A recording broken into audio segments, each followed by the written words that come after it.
Peace, blessing, salutations. Yarima Karama here again. Real life, real talk. These are the days of our lives. So I wanted to do this special segment.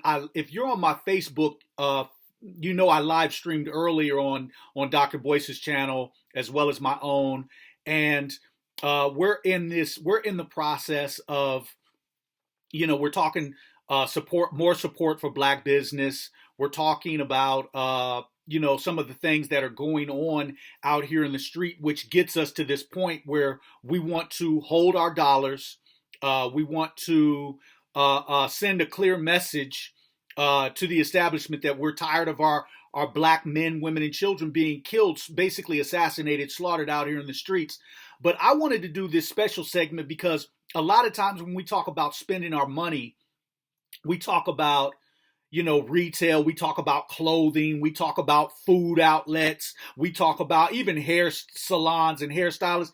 But there's this thing that's so important, and it's very important to me, and I think it's very important to a lot of the viewers. There's this thing called education, and I'm big on educators and our young people being educated, and so I wanted to do this interview with this queen, man, because she's had this center. It's called H Tech. It's in Houston. And I'll let her go into it. Her name is Stephanie Boutte. She's had this center for over 19 years. And the hardships that she has had to face in just being able to maintain and keep the center up, coming out of her own pocket a lot of times to make things happen. This is how dedicated she is to education. And so I wanted you to not only hear her story, not only see this fabulous establishment that she's built. She just took me on a virtual walkthrough, and I'm so impressed. I want to fly down there and see what I can do to help out. But more importantly, so I want you to get her story. I want you to see this establishment, but I also want you to dig deep in the pocket, man, and help support this queen. I mean, if we can go into, we're talking about boycotting Walmart, Kmart, we're talking about boycotting Black Friday, and if we just have to spend our money, it needs to be on needs. If we have to go with wants, then it needs to be Black-owned establishments. What she is doing to me is a need, because we're talking about the future of our children. And so that means something. When Dr. Boyce, and you heard the live feed that I did with him when I was in Chicago, when he talks about our children's children are going to be fine by the year 2070, that's how we have to think ahead. But how do we get to that point? How do we get to 2070 without our children being educated? So this sister, Stephanie Boutte, please tell the viewing audience, sister, you got it, queen, you got as much time as you need. Tell them about your struggle, your plight, how you got to this point. Well, thank you. I always ask people when I speak with them, have you ever met a Black owner that owns a technical school? And every time I ask that question, nobody ever says yes.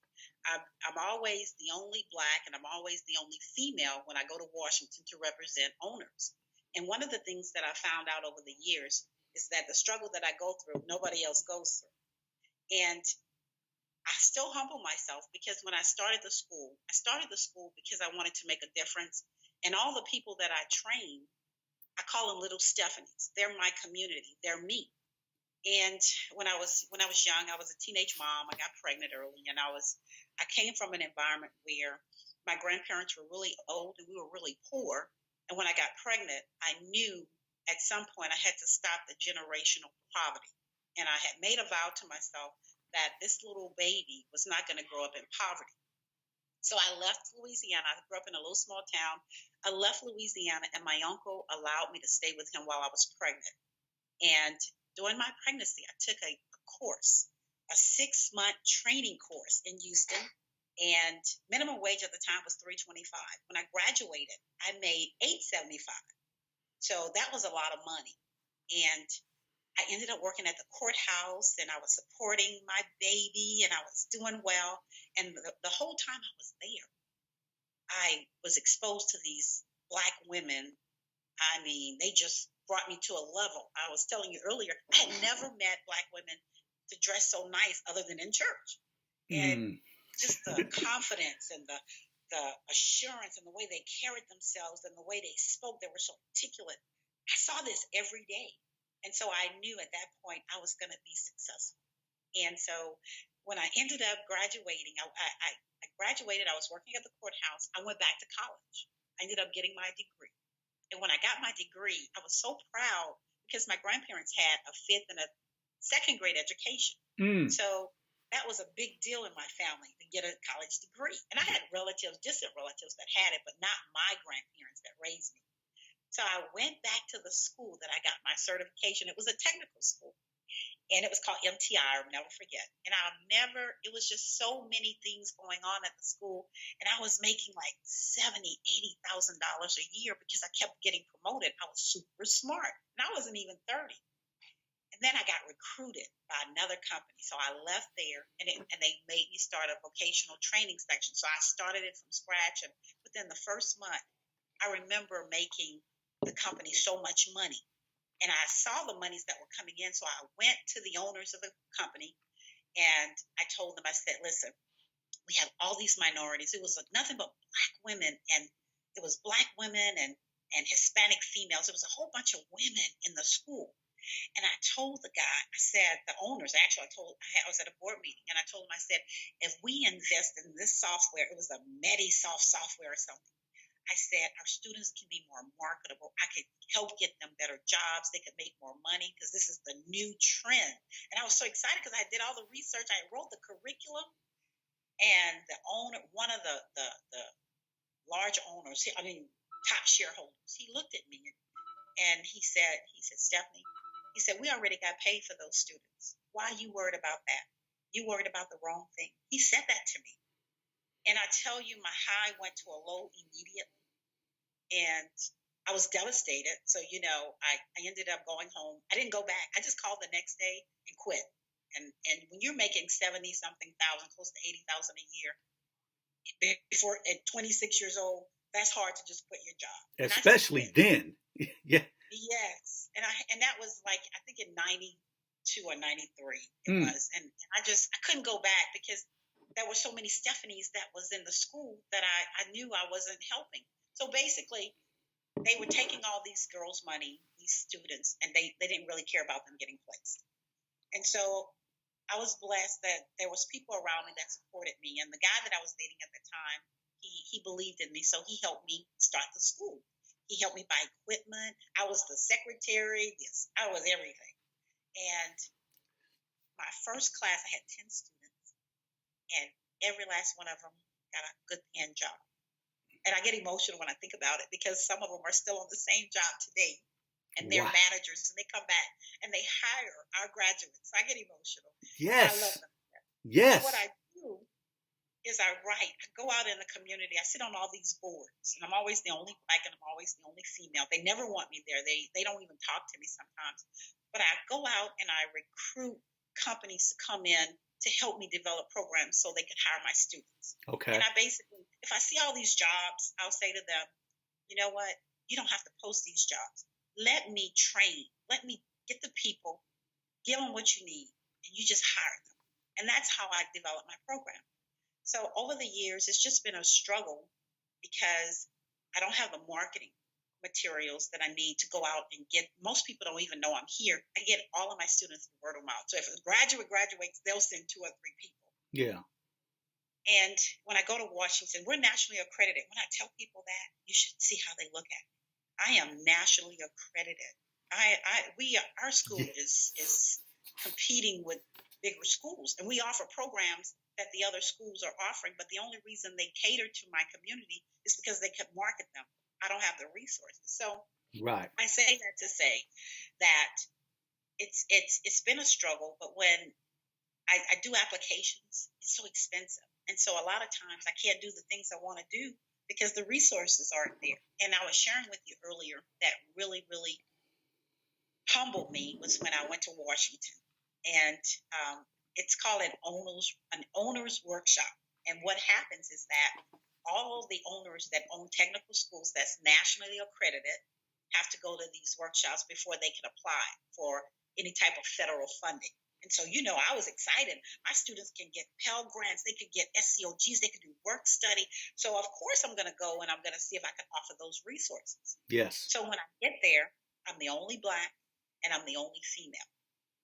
And so, of course, I'm listening. I'm paying attention. And everything that I basically had to do on my application, they didn't have to do. And so even now, I don't have Title IV, and they're basically telling me, I could go through the process, but it's not a guarantee that I'll get the Title IV for my community. Basically, the guy actually said to me, you'll probably have to come up with a $250,000 letter of credit. So I'm thinking, if I don't even have the resources to come up with it, if I go through the process, it's like building a house and you can't put the roof on.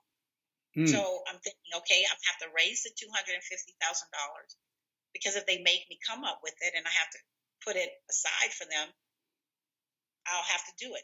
But then when I talked to the other owners, none of them had to do that. So I was just like, I was blown away that they told me that. And so I don't know if they thought because I was a Black-owned, small, or I was in an area that I was a high risk. I don't know, but I know they told me that. So, and that's what. But I never get discouraged. I was sharing, my husband died about 6 years ago, and so he was always my backbone. And when students graduate and they go to work, I can't really describe to you how that feels. It's like you get a big paycheck when they come back and they're working. Right. And I'm talking about 4 generations of poverty. My students go to work. Some of them have never worked. Some of them have they are the first people in their family to get a job. And not all of my students are low income and I would call them at risk. I have people that's been laid off that come for more certification because all of my programs are really, really high demand. Like I do network, I do A+. I have a social media class that teaches people how to monitor Facebook and Twitter, and I cater to veterans, and it's just so many things that we do, but people don't know we're here. I don't have the resources. So that's why I'm so humbled that you invited me out here today, because I want people to know that we exist. I am here. Yes. There may not be so many technical school owners. I own a vocational technical college. In another year, I'm going to start offering associate degrees. Within the next couple of years, if I get my enrollment like I need it, I could offer 4-year degrees. Wow. So this is what we're sitting on. And I hang on because I know I need it. And yes. As long as I get some students that need and appreciate what I'm doing, I'm going to fight for it. So if you don't mind, I would like to show you the facilities. And I always tell people when they see our facilities, they get like, wow. So do you mind if I show it to you? No, I don't mind. But real quick, Stephanie, before you take us on that tour, tell the viewer what your father said, what your father wanted you to talk about as well. I think that's so important, why you wanted to start this. My dad,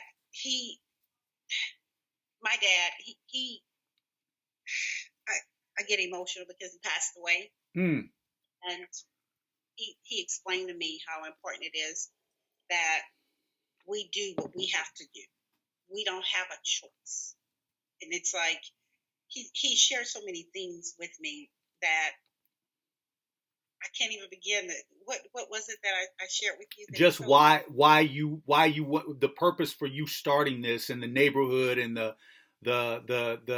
because of the level of where we live and things like that. Why you started this in that particular community.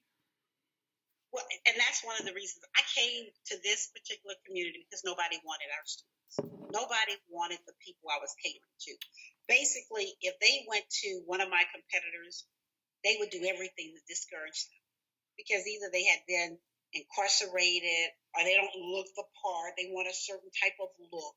And so our students, if they want it, they don't have anybody to give it to them. So I came in this area so that they could have it. And my dad said it's so important that I give it to them. And that's just humbling. It's humbling. And when the students come in here, you should see the first thing they say is, "This is Black owned," because they have this mentality of that we don't have nice things, or we don't. My program, I have the highest numbers in the state. I have 100% placement rate. I have Wow. 80%. I have a heating and air conditioning program that's one of the best programs in the city, and they will go to the community college because they don't know I'm here. Wow. All of my programs are certified before they graduate. They don't have to graduate and go get certified. I have a testing center here at the school where they could get certified. We are a Pearson testing center where they could get their GED, they could get their A+ certification, they could get any type of certification. They do it right here at the school. So we're making it happen. That's amazing, Queen. Take us on a tour of this school, because I'm amazed myself. I'm amazed the job you all have done at this school. Take the viewers on a tour of this school. It's amazing.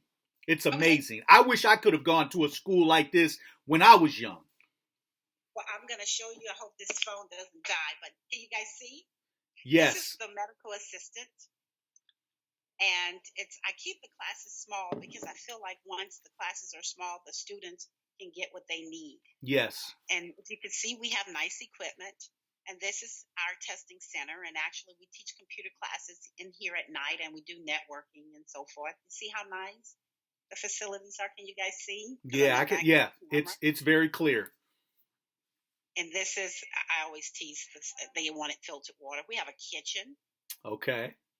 And this is our graduates, our students, our Hall of Fame. Yes. The Walk of Fame. Yes. Hey guys, and this is the front office. I'm on a virtual tour, and this is our front office. You see how nice everything is? And this is the hallway going to the different classrooms. Okay. Am I moving too fast? No, I can see it. Everything's fine. Okay. And then I do a GED program for those people that don't have their GED. It's free. All they got to do is come in, and this is the honor system. I have books. I buy books for them to practice and study. And this is my HVAC program. They take it apart. Okay. And they put it together. And these are the things that the students, these are their labs. See the compressors? Isn't that impressive? Yes. And these are their supplies. I give them a toolkit because most of them want to do business with on their own. So I make sure they have a toolkit. This is their toolkit. And they get to take that when they graduate. Oh, nice. Okay. These are the vacuum cleaners that people bring in the community for our students to fix. And these are the resources. See, we need new HVAC equipment and stuff so we can work on. Yes. And this is our networking class, and this is Mr. Tony. He's been with me for 10 years, and he's working with his students. Great. Yes. And so this is our school. And so we're here. We're in the community. Our students can walk here. Okay. And so we're just humbled. Yeah. So we need the support. So Stephanie, you need the support in the form of dollars. You need the support in the form of volunteerism. How can the viewers who are watching this lend their support? Please be specific, because we want to support you. We want to support you, Queen. We always need resources, money. We need money, the applications, the books, the supplies. I want to get heating and air conditioning equipment, but we also need volunteers. I didn't tell you this, but I have an after-school program. And what I do is I get the kids as soon as they come off the bus, because they be all over the place. And I bring them in here, and I do homework with them, me and my staff, because we don't have classes between 2 and 5. So between 2 and 5, I have the school full of kids in the community. We do homework. We do projects. I check their report cards. And when they finish, I let them get on the computer and they could play a little bit. But the after-school program is really, really big. And the principals, they just think we are God's gift to the students. So we always need people to help us with our after-school program because we just do it ourselves. And I can't keep them too long because we're not licensed, but they can't stop me from helping them do homework. Right. And I give them hot dogs, chips. So every day when they come in, I give them something to eat, because some of my students, they don't really have food unless they eat at school. And so we do a little bit of everything in the community. And like I said, we've been here for 19 years, and I'm proud, and I'm not ashamed to say it's been a struggle, But I'm going to tell you, when them students, when they go to work, it's just, I can't describe it. It's a feeling. It's like somebody just gave me $1 billion, to see them. Well, I'm going to tell you, Queen, you are definitely needed. There's a difference between some people talk about it, but some people walk it. You are walking it, and anything that the viewing audience can do, I'm asking for support for them to support you. I think you are so very necessary, and we need more. We actually need more establishments like yours, and I find it hard. Here's my issue.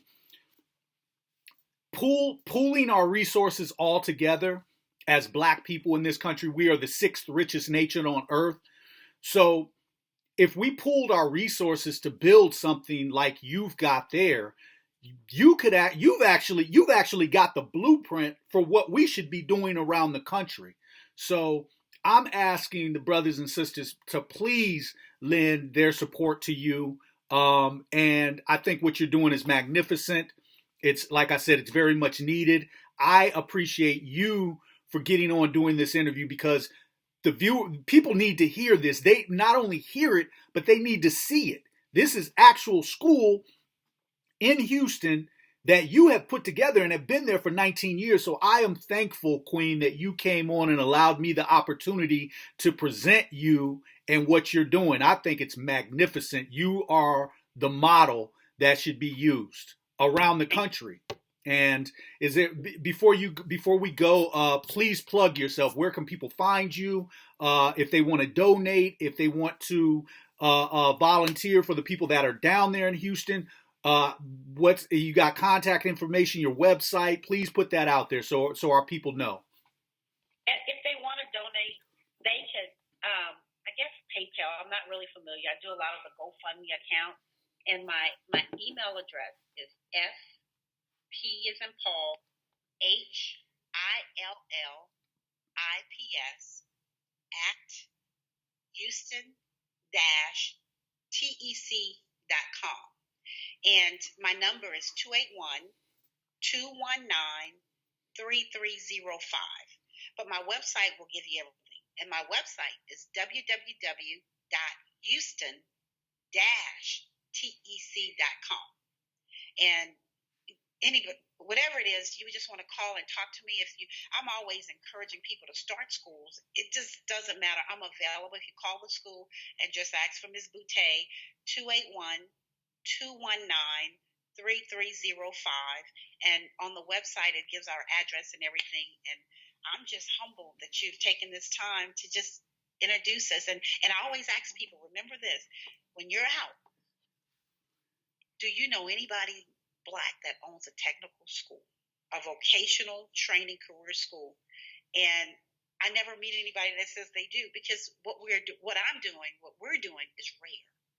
And so we have to stop them from preying in our communities. And that's why I'm fighting, because I'm tired of them preying on my community.